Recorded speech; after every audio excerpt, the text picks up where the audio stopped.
কিছু করার নাই, ঠিক আছে? মানে যাতা হয়ে গেছে। কালকে বিয়ার্ড শেপ করতে গেছিলাম, খেয়াল করিনি ওটা 0-তে ছিল, চালিয়ে দিয়েছি, এদিক থেকে পুরো উড়ে গেছে। যাতা লাগছে ভাই। আমি তো মানে কত বছর পর যে নিজেকে এভাবে দেখছি তার নয় ঠিক, আমার প্রচন্ড অকওয়ার্ড লাগছে। যাই হোক, যদি রোস্ট করা হয় করে দিও কমেন্ট সেকশনে, আমার নিজেরই করতে ইচ্ছা করছে। তো যাই হোক, good morning everyone, welcome back to the channel. আজকে সানডে, বাড়িতেই আছি। কাজ নিয়ে যেটা সব থেকে বেশি ইম্পর্টেন্ট কাজ গ্রীষ্মকালের, দ্যাট ইজ এসি গুলোকে একটু সার্ভিসিং করাচ্ছি, কারণ এখন চালানো শুরু হলো, তারপর তখন জল ফল ভরতে লাগবে, তখন চাপ হয়ে যাবে। তো আজকে একটু লোক ডেকেছি, ওরা আসবে এখনই। তো এসি গুলো একটু সার্ভিসিং করাবো, তারপর জানি না কি হচ্ছে, দেখা যাক। আজকে প্রবাবলি বাড়িতে আছি হয়তো, কারণ কিছু কাজ আছে যেগুলো এখনো পেন্ডিং আছে আমার, তো সেগুলোকে কমপ্লিট করতে হবে। মার্চ মাসের ইয়ার এন্ডিং গেল, অনেক ব্যাপার আছে। তো স্পেসিফিক্যালি কিছু ল্যাপটপ রিলেটেড কাজ আছে, মানে আছে কিছু হিসাবপত্র কাজ। তো হয়তো আজকে আমি বাড়িতেই থাকবো। তো দেখা যাক, আজকে ওরা আসুক, কাজটা করাই।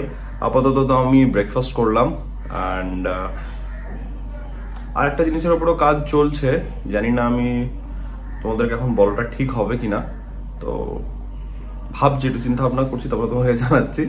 যাই হোক, ঠিক আছে ভাই, কিছু বলার না, খুব বাজে লাগছে দেখতে। তো ব্যাপার হচ্ছে এটা যে একটা চিন্তা ভাবনা চলছে একটা আপগ্রেড নিয়ে, আর সেটা হচ্ছে একটু বাইকটাকে একটা আপগ্রেড করার কথা ভাবা হচ্ছে। তো এখনই বিশাল কিছু হাইফাই সেগমেন্টে আমি যাচ্ছি না, উইদিন 400-600 সিসিস এর মধ্যে একটু চিন্তা ভাবনা চলছে। তো কিছু অপশন শর্টলিস্ট করা হয়েছে। এবার তার মধ্যে আমি একটা প্রাইমারি অপশন ভেবে রেখেছি, যেটা আমি এখন বলছি না। অপশনগুলো কি কি আছে? অপশন একটা হচ্ছে কেটিএম অ্যাডভেঞ্চার 390, যেটা হচ্ছে স্পোক হুইলস। একটা হচ্ছে হিমালয়ান, একটা হচ্ছে ট্রায়াম্ফ 400 স্ক্র্যাম যেটা আছে, আর এক্সপালস 200 4V Pro,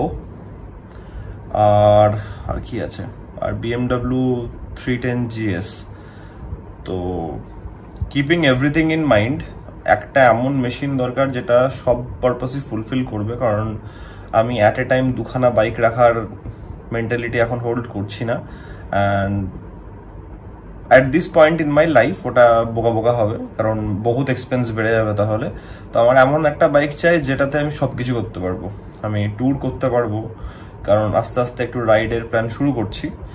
তার সঙ্গে অফরোডটাও যেন ভালো করে ঠিকঠাক হয়।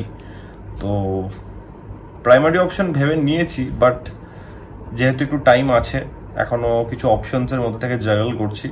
তো দেখা যাক কি হয়। তারপরে আবার কিছু অপশনস আমাকে বাদ দিতেই হচ্ছে। ফর এক্সাম্পল, হিমালয়ানটাকে আমি টোটালি বাদ দিয়েছি, তার কারণ ওদের ভাই কিছু বলার নেই আমার। হিমালয়ান যারা ওন করছে তারা জানে এই জিনিসটা। অফিসিয়ালি 3 মাসের ওয়েটিং, ঠিক আছে? অফিসিয়ালি 3 মাসের ওয়েটিং, সেটা কম করে 4 থেকে 5 মাস অব্দি যেতে পারে। মানে বাইক বুক করার পর আমার যদি কপাল খারাপ হয়, তাহলে দেখা একটা ফোন এসেছিল, আমাদের ওই এসির দাদাটা চলে এসছে। তো এটা একটা ব্যাপার, তাই জন্য হিমালয়ানটাকে আমি টোটালি বাদ দিচ্ছি আপাতত, কারণ এতদিনের ওয়েটিং পিরিয়ড। আর কিছু হিমালয়ান যারা নতুন কিনেছে তারা কিছু প্রবলেমসও ফেস করছে। তো সেই জিনিসটাও একটা আছে, 3000 কিলোমিটার নেই, ক্লাচ প্লেট উঠে যাচ্ছে, তাই। তারপরে কিছু ভাইব্রেশনস দেখা দিচ্ছে। যাই হোক, এটা অনেক ব্যাপার চলছে, একটু আমি থিঙ্কিং করছি, দেখা যাক কি হচ্ছে। ওরা এসছে, আমি ওদের সঙ্গে কাজটা শুরু করি। এটা নিয়ে আমরা পরে কথা বলছি। জল লাগবে? জল লাগবে, 2টো বালতি লাগবে, 1 বালতি জল। ও তুমি শুধু একটু কাপড় দিবি। কাপড়, ঠিক আছে।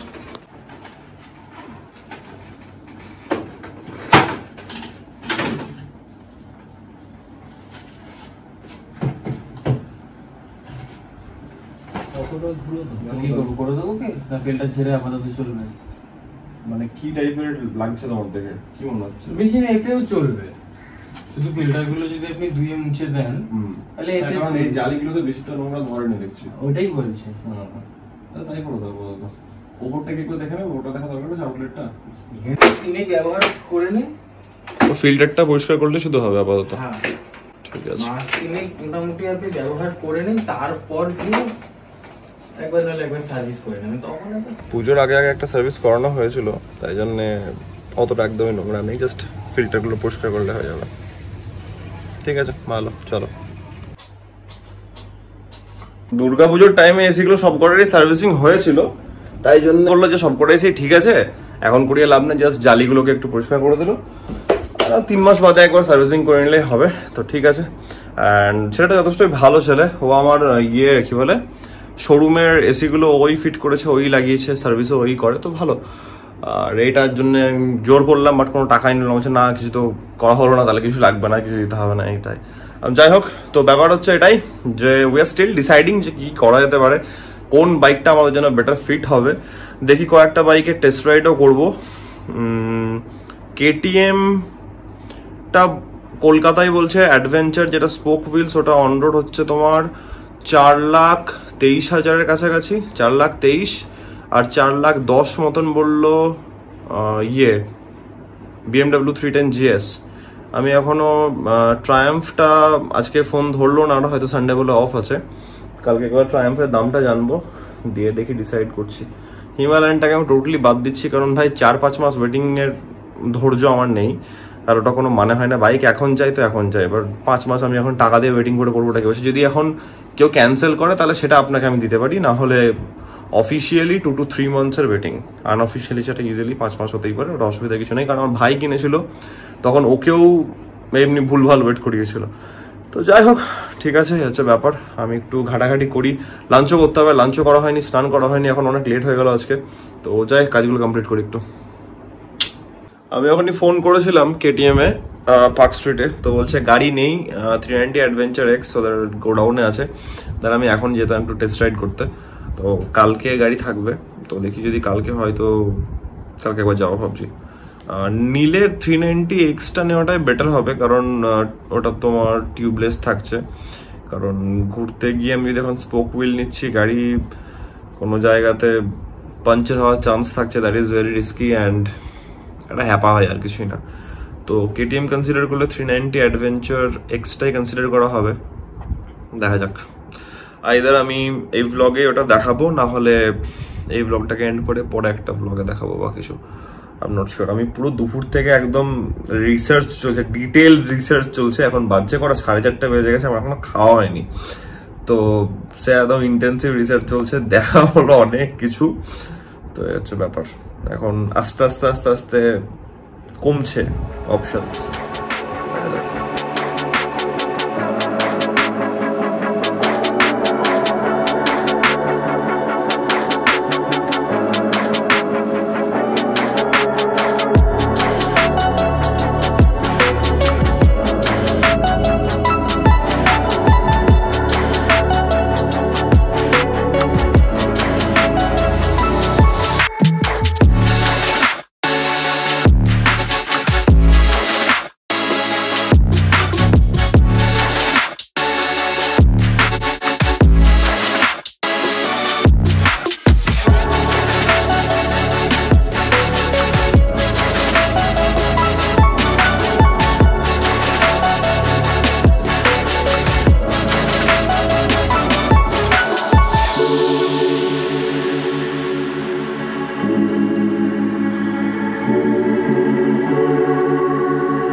আজকে ওয়ার্কআউট যেটা দেখলে ওটা অ্যাকচুয়ালি কালকের ব্লগ শেষ হয়ে গেছিলো, এটা আজকের কন্টিনিউশন ছিল। অ্যান্ড কালকে অনেকটা ছোট হয়ে গেছিলো, সেরকম কিছু দেখানো ছিল না, তাই জন্য তোমাদেরকে একটু ওয়ার্কআউট দেখানো যাক। তো আজকের ওয়ার্কআউট করার পর প্রচণ্ড বিজি হয়ে গেছিলাম, তাড়াহুড়ো থাকে যেটা উইকডেতে, বাড়ি আসা, তারপরে লাঞ্চ করা, শোরুমের কাজ সব কিছু। তো বাড়ি এসছি, অনেকক্ষণ হয়ে গেছে, ডিনারও কমপ্লিট হয়ে গেছে, it's time to go to bed.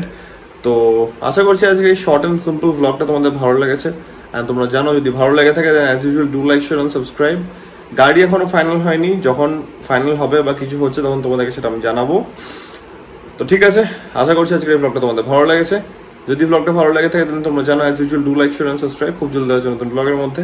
Till then take care, be safe, bye bye, good night.